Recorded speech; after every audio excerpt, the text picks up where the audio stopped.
single white lines. Feedback. Okay, so how did that go? So First. okay, so let's look at the three subjects then, the way I'll do it. So we've got meeting, clearance and anticipation. Now I think you were trying to remind me about the anticipation towards the end, and I knew it was anticipation because it couldn't have been either of the other two because we'd just done clearance and we'd just done meeting, so it must have been the other one, so that was good. On a scale of 1 to 10, where would you put your marking? Where would you mark this? Well, again, you know, I felt I wasn't quite as in control that time as I was in the first one that we did. Okay. So because the subject was a little more Busier, involved, a bit busier, yeah, a bit more talking. Can you imagine in your head talking a real pupil through that subject? Yeah. Well, talking through them. Well, if they've never done it before. That's right. Can you imagine how you would feel with them driving your car? Well, I'd be very careful. I'd be very concise, very careful. There's a couple of things I want to ask about theory then is, do we include mirrors from coming in and out of cars when we're doing meeting? So we check our mirrors to see who's behind us when a meeting situation presented itself to us. So we need to see who's behind us. Should we be proactive? Should we not already have checked our mirrors? Well, they may not. The pupil's probably not going. If they don't check their mirrors, Because they're so focused on what's going on ahead, you mean? Well, yes, yeah. That's I mean, one reason is why it they part don't of the check them. subject? Is it included in the subject? I'm not sure, and I started to confuse myself a bit towards the end. Okay, it is important, isn't it? Sort of ties in. It's not. It does, in a way. One, I don't think it's meeting, and I was trying to steer off it because I wanted to start talking about coming in after the parked cars and we must check our left mirror. But I thought, well, no, that's mirrors. This is where I disagree with the part of me. How you can compartmentalise. Helen didn't say that, really. She totally agrees. You're edit that bit out. So what was the other question? Well, so my meeting.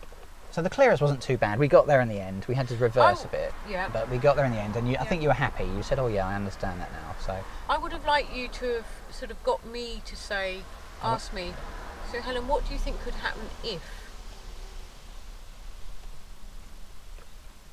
if another car came along, but we could? So I lost my references, didn't I? So I said, "Oh, we could go through here," and we couldn't. And then I tried it again, and we couldn't. So I need to. Just, I need to. And again, if you're talking about anticipation, I think you need to ask the examiner, what does she understand by that word? Yes. So we're going to look at anticipation today. What's that? I would have done that in the briefing. Right. Yeah. That would have been done that in the briefing. Yeah. Well, I've done some anticipation examples in the briefing. And then anticipation is going to get tied in with meeting as well today, but they are two separate subjects as well. That sort of thing. I finally got you to say about the reference point and the relevance of using the reference point for different speeds, for different gaps. Yeah. You did finally come out with it. Yes. Oh, good. Yes, because I was frightened you're going to want a reference point for 20 miles an hour. You're going to want a reference point for 10 miles an hour because they're all slightly different. Yeah, I mean. And I thought we're going to be here all day then doing that. No. But I think you said, so you opened your door. You said that's the door switch. Oh, okay. Yeah. So we can be doing 30 through here. Yeah. And then you said about if you can only give them a 2-foot gap, then you should be doing 20, and if it's a 1-foot gap, and perhaps you could ask them how do they judge it, but then you got the reference points with the wheels. Yes. So you did sort of make me see that. Okay, good. Yes, I thought that was okay. The meeting, again, I wanted to be a bit more proactive with the mirrors. So so the first thing we do is we see a meeting situation is we check the mirrors. So how do we? Yeah, I mean the first thing I would teach is to check mirror off the gas. Yeah. Give you time. Yeah. Okay. I think what I was trying to do then was do anticipation and meeting at the same time at some point. So I need to and sometimes slow that down happens, a bit doesn't it? as well. It's if you're in a meeting situation, you're anticipating at the same time, aren't you? You're thinking, oh God, I hope nobody comes towards me right now because I've committed myself. Yes. And I was trying to, and also I wanted to talk about the what if. So if there wasn't someone coming, like on Highfield Road, because we did have someone, but you'd already started to commit yourself. Yeah, I was going slowly. I mean, I did think about stopping. She started to go, then she stopped. You started to go, then you stopped. So I would say then, if we've committed ourselves, we need to keep going. I think your judgment is sometimes put into question when you say 2 cars can get through this gap. Definitely. Definitely then, yeah, definitely. That was what I failed on then. I should have, I need to just widen that gap a bit. Yeah. That's How right. can you do that? Well, just look at some situations as I'm driving around, well, is that safe? Can 2 cars get through there? I mean, if you... So here, could 2 cars get through here? Well, where that silver car is from the curb on the other side of the road? Looking at that, where that car's just gone past, I would say no.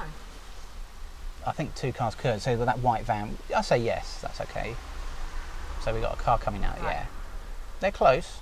Yeah, and he's doing more than 20, 10. Yeah, he's doing 30, isn't he? Yeah. But that's okay. If we're down to 10 miles an hour. The answer is, if you think 2 cars can get through that gap, you're going to have to move over to the left, aren't you, to allow the 2 cars to come through. Yes, that's something else you want to talk about. Is staying in the middle of the road. Do we invite people to try and come through by moving over to the left, or do we stay where we are? I think, again, that's that anticipation. That's a question of your judgment, isn't it? And that's something that learners have to do. Yes. They have to say, I think that's a good subject, actually. Yeah, if they don't think they can get through, then they must wait. Yeah. But if you do, as a normal driver on your part 2, you were coming along this road where they're going, and you've got oncoming, you've got to decide, if you don't want that car to come through, then you're going to stay in the middle of your road, just like that silver one did. Yes. Because that would mean that no other car could get through. Yes. By shifting over to the left, you're sort of saying, I think there's room for 2. Yes. If you want to make it, that's fine, yeah. Like, so then all you can do is control your speed. You see, at the moment, they're in the middle, they're slightly to the left, aren't they? I don't think, unless that silver one shifts over to the left a bit more, no other car could get through. Mm. So that green one, he's right quite over. Wide, isn't he? Yeah, he's taking the corner. I think he's turning right. No, he's not. Tell you what, I did. I saw. I was coming here this afternoon. There was this one girl. She was in the driving seat. A mirror was up like this behind me. I just went, my word. See, like there, that would be a very tight gap. Because it's yes. It's all about what sort of vehicle. So if you've got an Arctic coming down this road here, it is common sense. Well, you'd hope it would be. But the problem with learners is sometimes, they're so frightened they lose everything. Yeah. And it's just that's when you can as much step as they in can hear with the you. control.